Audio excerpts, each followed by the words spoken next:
El enfoque de investigación que ha propuesto el laboratorio Visiones de Paz, Transiciones entre la Violencia y la Paz en América Latina, desde su inicio ha hecho especial énfasis en la comprensión de la violencia y la paz a partir del concepto de transición. Queremos comprender mejor cómo funcionan las transiciones y transformaciones entre violencia y paz en sus contextos históricos, políticos y socioculturales, cómo se supera el uso de las armas y otras agresiones y cómo se fortalece la convivencia pacífica en contra de las amenazas de un regreso a la violencia. Inicialmente, cuando se comenzaba a dar el paso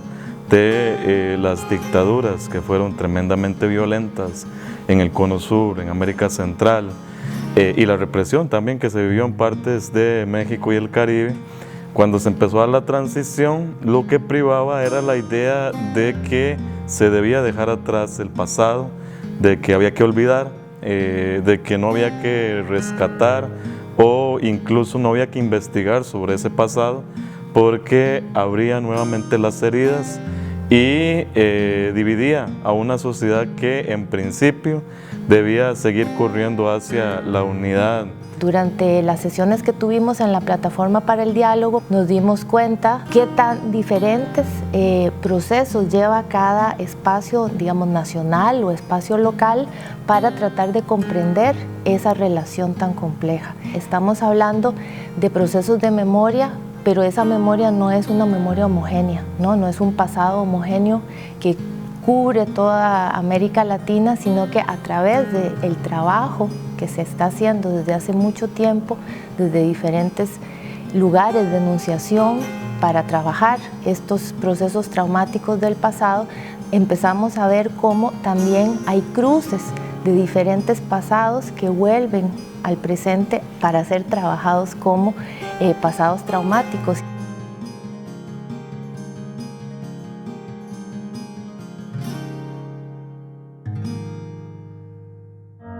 Los procesos de justicia pueden ser, en algunos casos lo han sido, el resultado de muchos años de militancia por la memoria, ya sea de los afectados directos o de otros actores que se involucran con el tema. No está en el hecho mismo, en el crimen mismo, la capacidad de dar la batalla semántica, enunciativa, sino en los recursos materiales y simbólicos de las víctimas y quienes acompañan sus reclamos. Por eso podríamos decir, a modo de hipótesis,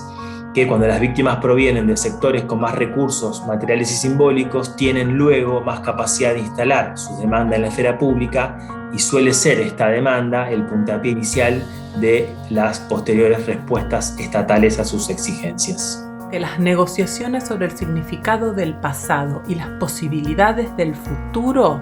tienen lugar en múltiples registros y espacios, y hay distintos actores y están en constante movimiento.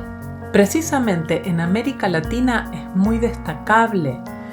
la variada, compleja, sofisticada producción artística, literaria y fílmica que busca imaginar no solo las dimensiones de la violencia, sino también formas de justicia y caminos de paz. En ese sentido, la literatura, el cine y el arte en general, sobre las dictaduras y sobre las guerras, habla de la capacidad de la región para pensar críticamente la violencia y para proponer formas justas de convivencia. A diferencia de las víctimas de los conflictos armados, las víctimas de la violencia criminal no han encontrado un espacio comparable en los testimonios que se difunden en la región. Se trata de víctimas desconocidas, de víctimas que caen en una batalla que no es heroica, que no está relacionada con proyectos políticos nacionales y así los padecimientos se disipan tan rápido de la atención pública como ocurrieron. La situación actual de falta de reconocimiento de las víctimas de la violencia criminal permite anticipar un olvido, que podrá facilitar la repetición de los mismos hechos de violencia y que pone de manifiesto la incapacidad de nuestras sociedades de aprender de los padecimientos actuales, de construir valores permanentes de respeto a la vida, de convivencia y de paz que pudieran ser heredados a las generaciones venideras.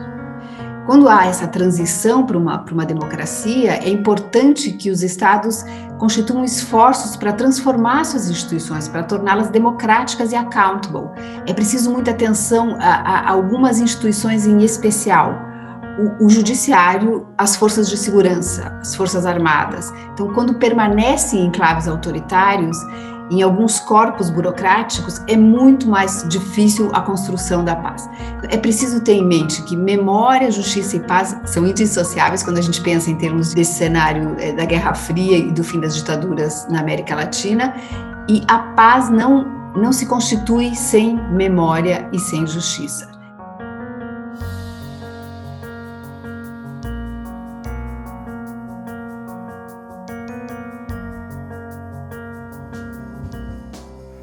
Yo creo que es importante siempre ayudar a abrir estos espacios para la memoria, para analizar lo que pasó. Por esto también organizamos esta plataforma para el diálogo sobre esto. Es importante no olvidar, sino pensar en posibilidades de superar este pasado traumático. El camino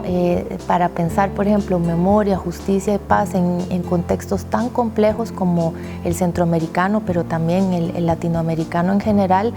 nos llama a tener que nosotros revisar también constantemente nuestros puntos de partida. Creo que la plataforma para el diálogo fue una de las muestras más claras de la gran necesidad y la gran importancia que hay en esa conversación y en ese intercambio entre nuestras diferentes formas de trabajo, ¿no? Queremos pensar estos términos, queremos pensar estos procesos, pero también necesitamos encontrar esas voces o esos materiales que nos permitan hacerlo. Ya no se puede simplemente decir olvidemos. Debemos inscribir ese pasado reciente incluso en la educación formal de niñas y niños, de forma que a partir de ese pasado podamos construir. América Latina le muestra al mundo, muestra a nivel global que es posible enfrentar, destruir el muro del olvido y a partir de allí edificar otro tipo de relaciones comunitarias, personales, familiares y nacionales que den una nueva luz hacia el futuro.